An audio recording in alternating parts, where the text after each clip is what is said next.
अस्सलाम वालेकुम वरहमतुल्लाह। एक मिनट के साथ फिर हाजिर।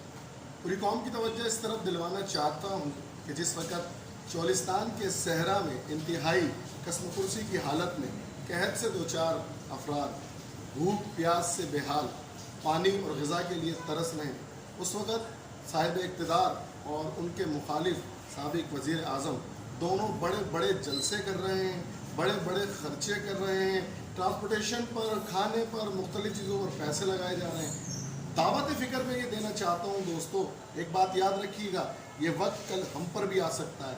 सोचिए, देखिए, गौर कीजिए, यही लम्हा है अपने लोगों को, अपने रहबरों को, अपने लीडरों को पहचानने का। सिर्फ दावत फ़िक्र देते हुए ये बात कहूँगा कि देख लो कि PTI या मुस्लिम लीग नून या PP कौन है जो चोलिस्तान के लोगों को और जानवरों को पानी पिला रहा है। सोचिएगा ज़रूर, समझिएगा ज़रूर, जागते रहिएगा।